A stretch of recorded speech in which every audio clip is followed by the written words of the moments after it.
Oh, like a bloody egg. Do you know what? Could not find the bloody car key. You'd think that I would leave it somewhere that I know.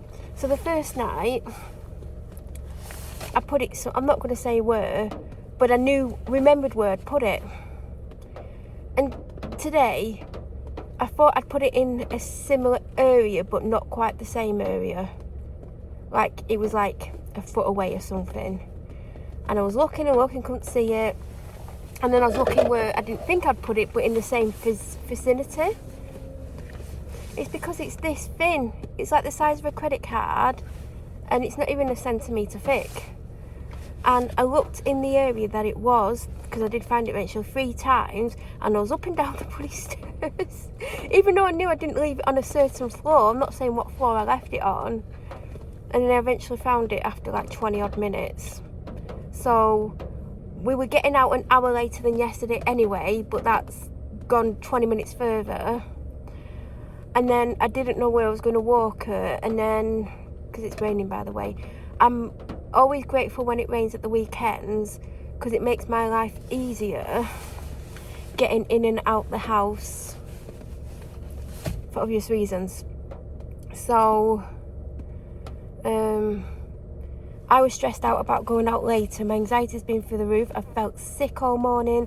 I felt sick yesterday morning until I got to where I was going, and the sickness went, but the anxiety didn't fully go, because I knew at some point I'd have to go home twice. The second time was much harder for me, and I only just got home just before one of the main reasons that I struggle at the weekends. But there was an incident yesterday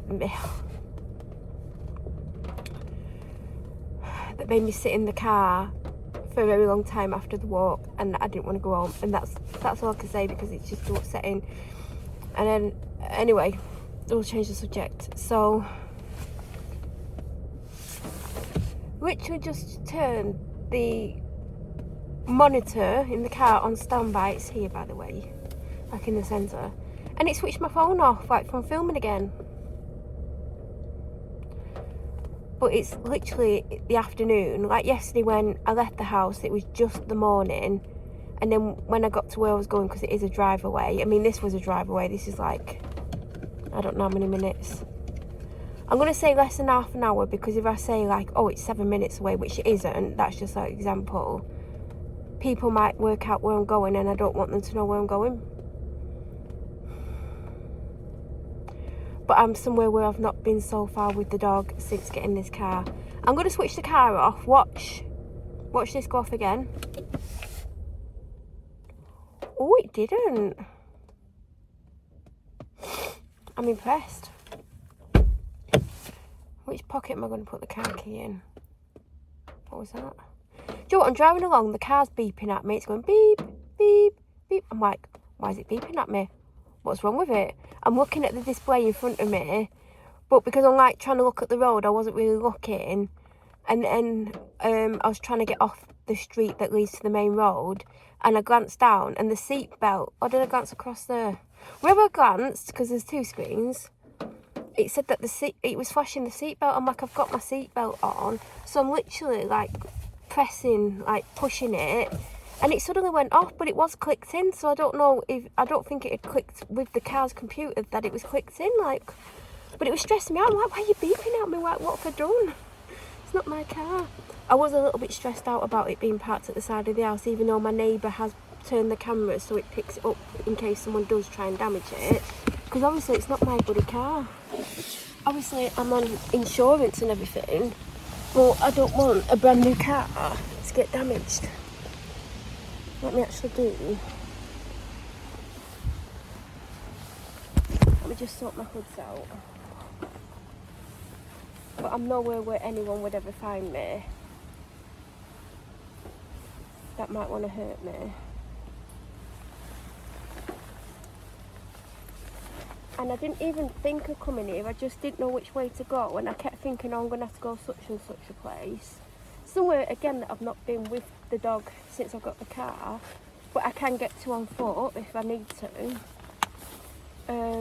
And then I went the opposite way and I'm thinking, where can I go?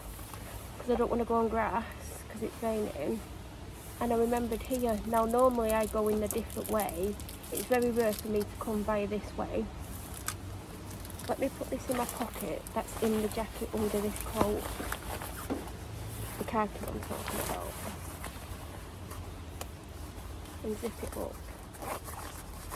Oh, I need to lock the car with that. I can't zip it up yet.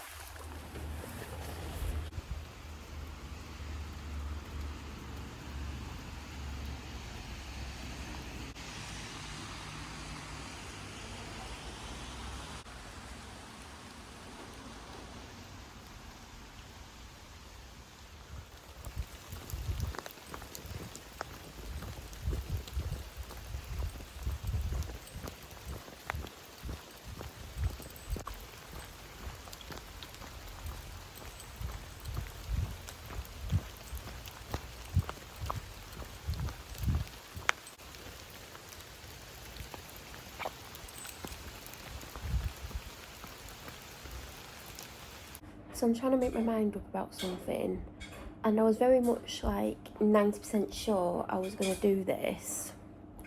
When I got the dog out the car and started walking, and if I don't do what I'm about to do, I will edit the majority of this out, or all of it, who knows.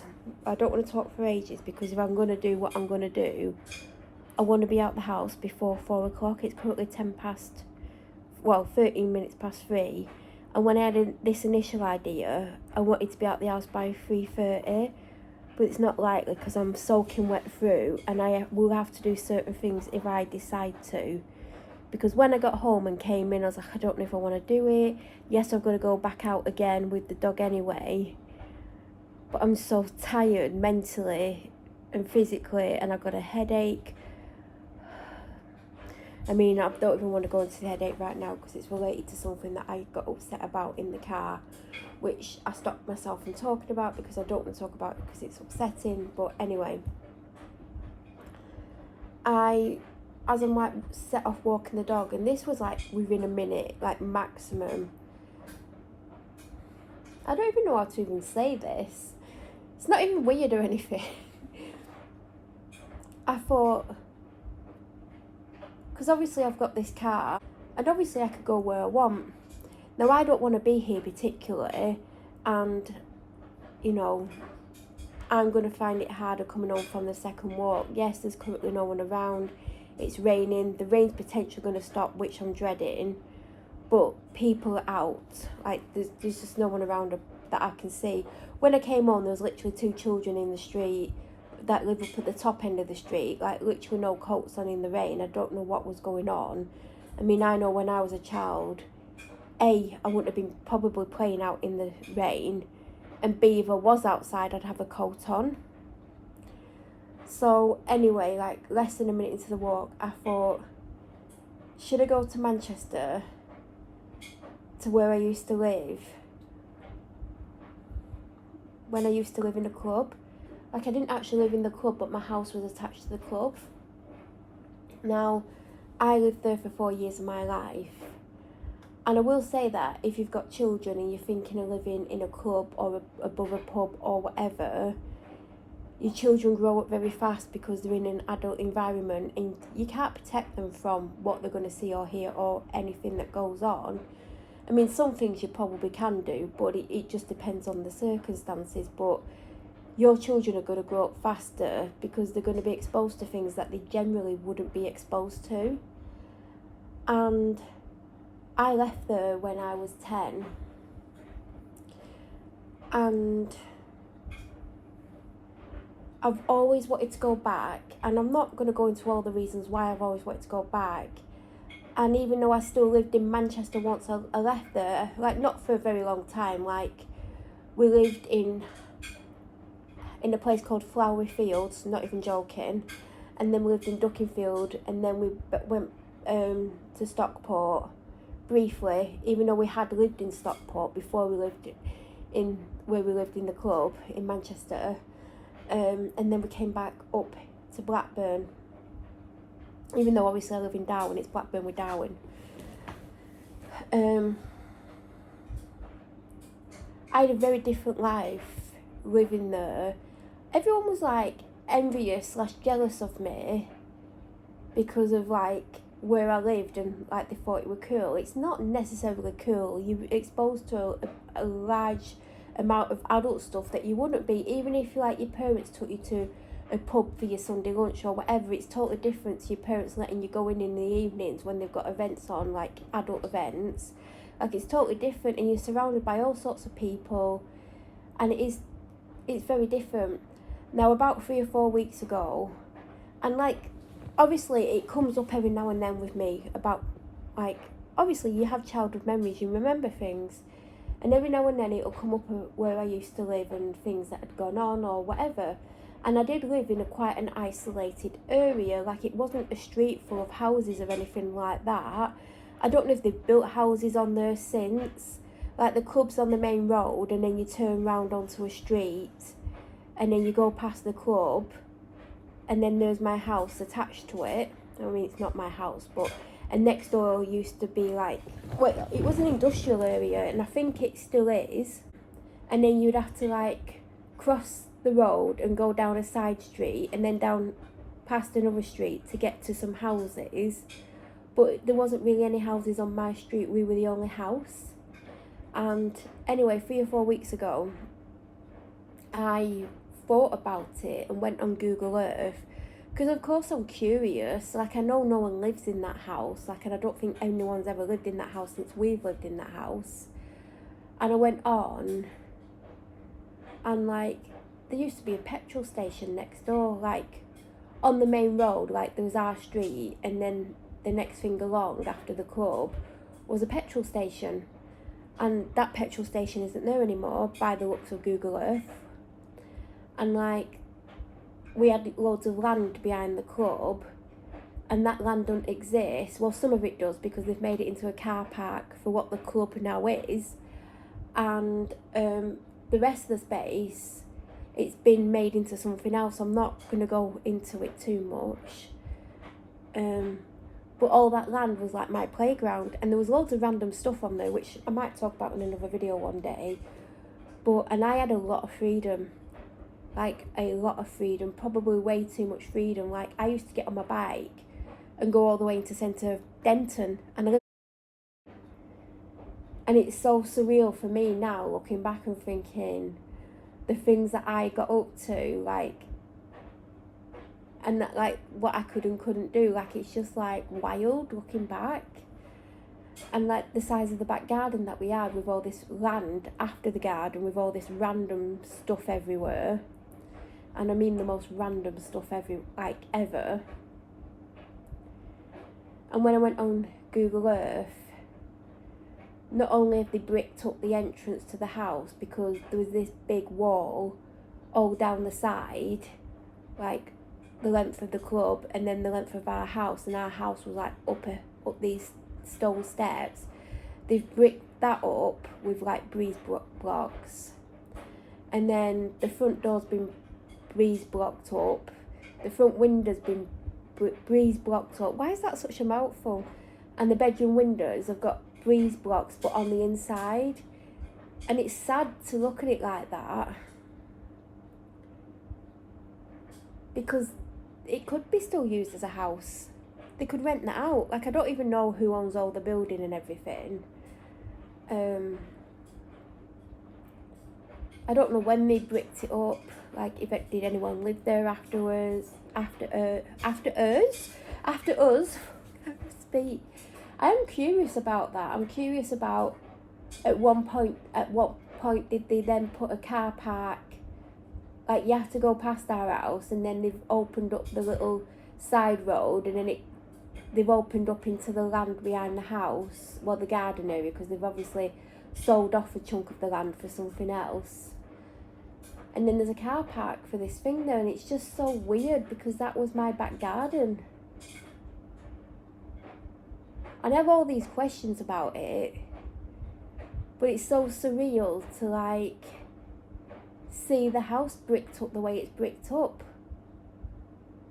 and it's attached to the club. They could use that as for storage or something. I mean, you can't see the back of it. Like, maybe the back is open and it's used for storage. I don't know. I mean, I don't think if I do go there that I'm going to walk up to the car park and have a look. But I am curious. Like, I am so curious about it all. And I don't know if, like, me going there is the best idea. But sometimes you just need to go back places, don't you? For whatever reason, good or bad, you have to go back.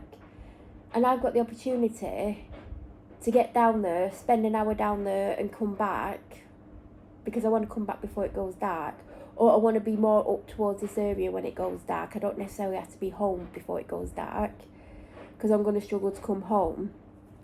Now, just before I started filming, I watched back the clips that I filmed in the car where I look like an egg. And something I said in one of the videos made me think, yeah, you should go. And I think it was to do with the fact that I know I'm going to struggle to come back later on. Especially if it stops raining, I am going to struggle, because I've got to park at the side of the house again. And I'm scared that I'm going to come home and they're going to be doing what I'm trying to prevent by parking there, to make sure no one tips me over the edge and makes me want to end my life, which I feel like most days. So there's part of me thinks that I should go out regardless. And like Manchester, like, I put the sat nav on in the car and it said something like 27 miles, which doesn't sound right. Because I'm pretty sure when we lived in Manchester, we rarely ever came up here to visit. And I always felt like it was hours away, and it probably wasn't hours away. But as a child, doesn't it feel like places are much further than what they are? So there's a big part of me that thinks I should go about 4 o'clock, because like it's coming up for past, it's like 25 past. I need to eat, take something to eat with me, because I will get hungry. I need to change my shoes because my feet are wet. I'll have to change my t-shirt, maybe my leggings, which don't feel dirty, but don't feel wet, I mean. And take all my walking stuff, because obviously when I'm down there, I'm going to find somewhere to park. And I'm going to walk her. And I might even drive up to Denton. Literally, like, I can get on the motorway at Denton anyway. There's two areas. And I do have the time to do it. And it'll do me good to get away from here. But when I'm down there, I'm going to think, oh, I want to go over to Flowery Fields. I know that's totally changed. In fact, my mum's best friend, I presume they're still best friends. I mean, she don't like my stepdad. She once lived on there after we moved off. I don't know if she lives on there now anyway, but they did do some new build houses on there. I'm not necessarily going to drive on there, and I don't think I would drive through Duckingfield where we used to live. We had to leave there because we moved on there not realising how rough Duckingfield is. Well, that particular estate, and there was stuff going on. Basically, it's one of those places, if you're not born onto the estate, you're very much not welcome. Nothing too bad happened to me, but there was targeting going on towards the house. Even though we did have friends on the street, we were left, like, they didn't do out to us, but there were people on there that, if you're not born on the estate, you basically, they don't want you on there. And yeah. And we ended up moving to Stockport, and we lived in my grandparents' house because my dad's dad had died 3 years previous, and then my dad's mum died a couple of months before, and it was on the market, and my dad asked his brothers if it was okay if we lived there whilst it was on the market, whilst we waited to get a house up here. I mean, I always wish that we hadn't come back up here. Even now, although I wouldn't change it now, but if, like, I wish we'd stayed down in Manchester. My mum still would have left my dad. She was never happy. She's never happy anyway. But at least I would have been in Manchester, and I did struggle with the cultural change. And I know, like, people thinking, what the hell? If you live in Manchester, especially as a child, and then you come up to Blackburn, Darwin, or probably any of the local area, there is a massive cultural change, and you would be very surprised by the changes and how different it actually is, how different it is at school, how different sayings, different words that you use for things. And like, I had a very strong Mancunian accent for many years, and even now when people are talking to me, they're like, are you from Manchester? And I'm like, well, I lived in Manchester, but if you went to Manchester, you wouldn't ask me that question, because the Mancunian accent is such a strong accent that if I lived back in Manchester, they'd probably ask me if I'm from Lancashire or something. They'd be like, are you from Blackburn? Because the accent is so different. But there are things that I say that people pick up on, and they're like, you sound like you're from Manchester. Yeah, I did live in Manchester as a child, and that's probably when you pick up your accent. But I have, especially the last few years, I have picked up more of a local accent. But I think to get off the street, I think I should go. Now, it could change, and if it changes, then this footage will get deleted. I might keep a bit of it if I can use it, if I'm not talking about where I was planning on going. But it depends on if the rain stops, if there's lots of people outside. I mean, I do have to leave with the dog at some point. And going to Manchester will get me away from here for 3 to 4 hours. So, and when I come back, it's going to be really hectic, because I'll have more washing of the dogs to do. I will need to wash my hair. I need to get everything ready, because I need to leave here early tomorrow morning to do what our plans are tomorrow. So I think I am going to go and get ready, even if I don't go to Manchester. Maybe I could go for a drive somewhere and just get away from here. I know I still have to come back, and that's the difficult part for me. But if I am going to go out, I want to leave in half an hour, and I need to have something to eat. Maybe take a sandwich with me, or some snacks or something. Take the dog's waters, like some extra water, and just go. I would like to go to Manchester. I am worried about the traffic. I don't want to get stuck in traffic. I could check what the traffic's like. But I should go somewhere just to get away from here, because, you know, things have happened that are really impacting how I feel, and I don't particularly want to be here, and I hate the weekends. Most people love them, but I dread them, especially from Saturday evening onwards.